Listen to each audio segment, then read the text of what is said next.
دوستو آج کی ہماری کہانی اتحاد میں ہوئی ایسی خطرناک قیدی کی ہے جو فلمی سٹائل میں ہوئی تھی۔ دنیا کی اب تک کی سب سے بڑی ٹرین رابری۔ یہ کمال کی بات تو یہ ہے کہ اس لوٹ کو کسی بھی طرح کے ہتھیار یا پھر بندوق سے انجام نہیں دیا گیا، بلکہ یہ سارا کارنامہ ایک معمولی سے راڈ سے کیا گیا، جس کے بارے میں سن کر خود انگلینڈ کی مہارانی بھی چکرا کے رہ گئی۔ لیکن سب سے بڑا سوال یہ کھڑا ہوتا ہے کہ آخر یہ سب ہوا تو ہوا کیسے؟ چلیے جانتے ہیں اس ویڈیو میں۔ یہ کہانی 27 نومبر 1962 کی ہے، جہاں پر سوٹ بوٹ پہنے کچھ لوگ ایک بینک میں داخل ہوتے ہیں۔ وہ ایک آدمی بینک کے باہر موجود کار میں بیٹھ کر آرام سے اخبار پڑھ رہا ہے۔ یہ سبھی آدمی بینک میں ٹوائلٹ میں جاتے ہیں۔ وہاں پر ان کے جیسے 2 اور لوگ بھی موجود تھے۔ سبھی ایک دوسرے کو دیکھ کر نہارتے ہیں اور ماسک پہن کر ڈائریکٹ گراؤنڈ فلور پر پہنچتے ہیں۔ وہاں باہر کھڑا آدمی بھی گاڑی سے نکل کر ہاتھوں میں ایک چھاتا لیے بینک بینٹری میں جاتا ہے، جو کوئی اور نہیں بلکہ اس گیم کا لیڈر ہے۔ اب آپ سمجھ گئے ہوں گے کہ یہ سبھی بینک میں اپنا کھاتا کھلوانے نہیں بلکہ اس نے لوٹنے آئے ہیں۔ اب یہ لوگ بینک میں موجود لمبی سی راڈ کو مارنا شروع کر دیتے ہیں اور بینک کا سارا مال ایک باکس میں جمع کر کے وہاں سے 9 2 11 ہو جاتے ہیں۔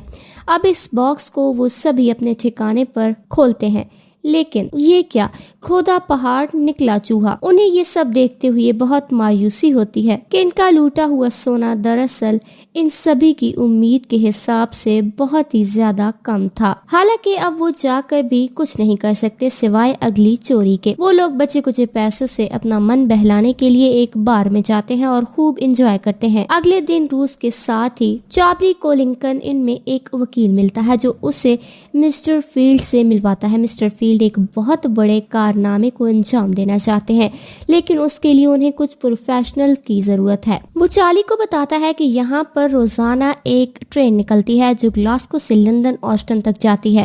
ویسے اسٹیشن میں پوسٹ کارڈ بھیجے جاتے ہیں، لیکن اس کے آگے یہ چور میں ایک HVP یعنی کہ ہائی ویلیو پیکج ہوتے ہیں، جو کچھ اور نہیں بلکہ ان گنت نوٹوں کے بنڈل ہوتے ہیں۔ انہیں ہر اسٹیشن سے الگ الگ پوسٹ آفس میں رکھے جاتے ہیں۔ کمال کی بات تو یہ ہے کہ اس ٹرین میں کسی بھی طرح کا کوئی بھی سیکیورٹی کا بندوبست نہیں کیا گیا، بس کچھ کرمچاری ہوتے ہیں۔ SMS ٹرین کو لوٹنا آسان ہو جاتا ہے۔ یہ بات چارلی جا کر روس کو بتاتا ہے، کیونکہ بنا روس کے وہ کوئی بھی کام انجام نہیں دیا کرتے۔ بروس ان کا ماسٹر مائنڈ پلانر ہے۔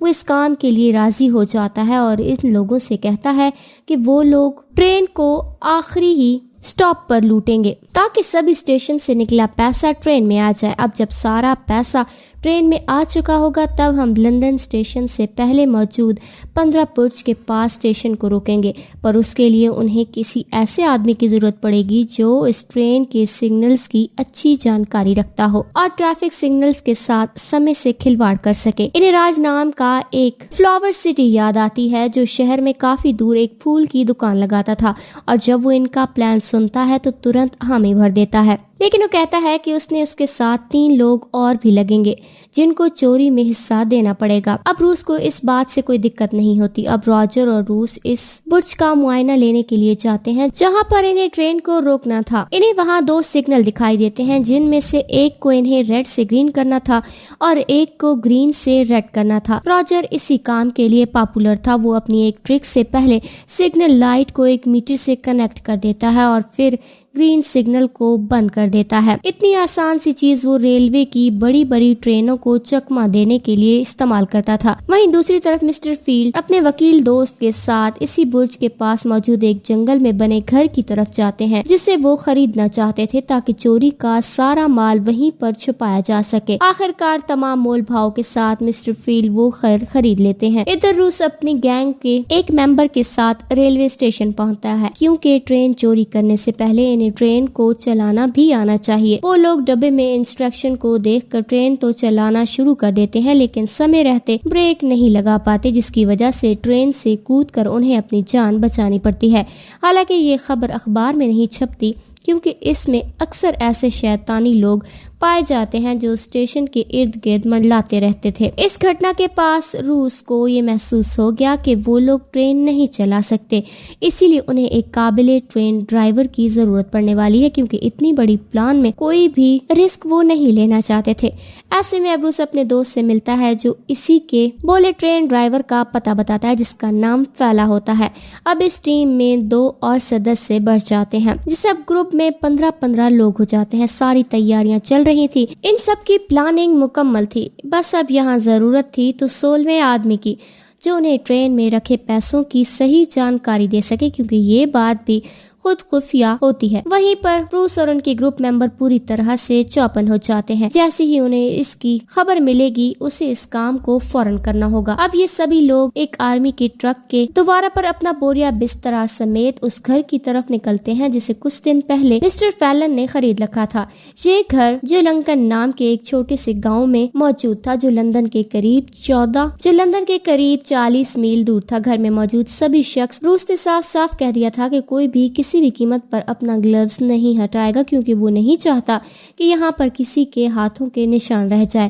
اس کے بعد وہ لوگ گھر میں رہ کر ساری پلاننگ کرتے ہیں اور پھر انت میں اسی دن کا انتظار کرتے ہیں جس دن دنیا کی انہیں سب سے بڑی چوری کو انجام دینا تھا۔ 7 اگست 1963 وہ دن آ جاتا ہے۔ وہ شخص روس کو ٹیپ دیتے ہوئے بتاتا ہے کہ رائل میل نام کی ایک ٹرین جو شام 7 بجے گلاسگو سے روانہ ہوگی اور 12 گھنٹے میں یہ لندن کا سفر طے کرے گی، یعنی کہ صبح 7 بجے یہ لندن پہنچے گی۔ 12 گھنٹے کے سفر میں اس ٹرین کے اندر بہت سے ڈاک نباہ کی چیز ہوگی۔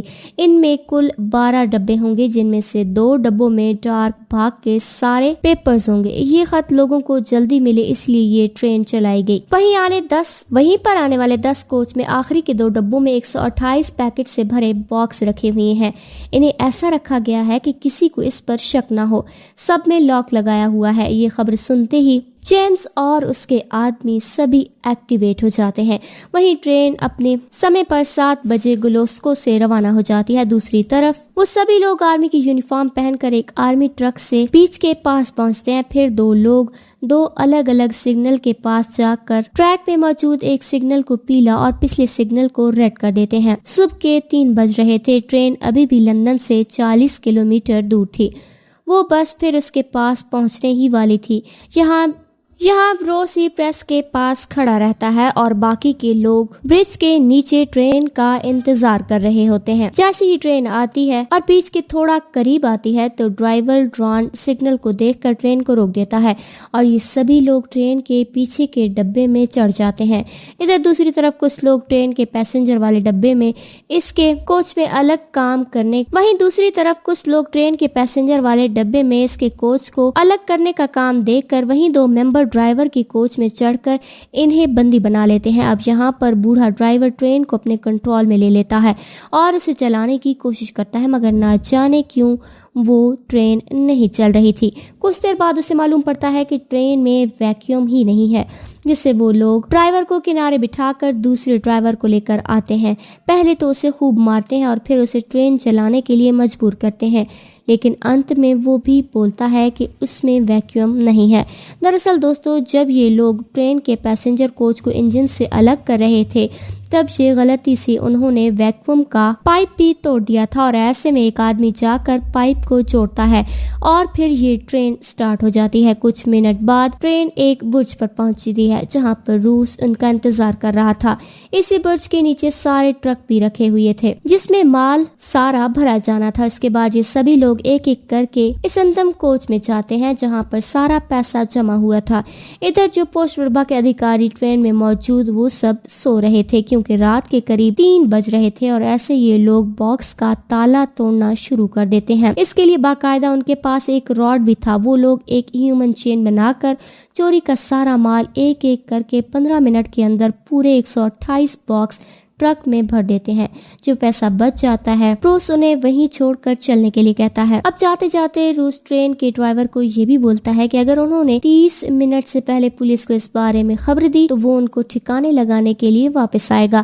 حالانکہ یہ صرف روس کی ایک دھمکی تھی، کیونکہ اگر اسے کسی کی جان لینی ہوتی تو وہ اپنے ساتھ ہی چوری کرنے کے لیے ہتھیار تو ضرور لاتا، لیکن اسے صرف پیسوں سے مطلب تھا، نہ ہی کسی کی جان سے۔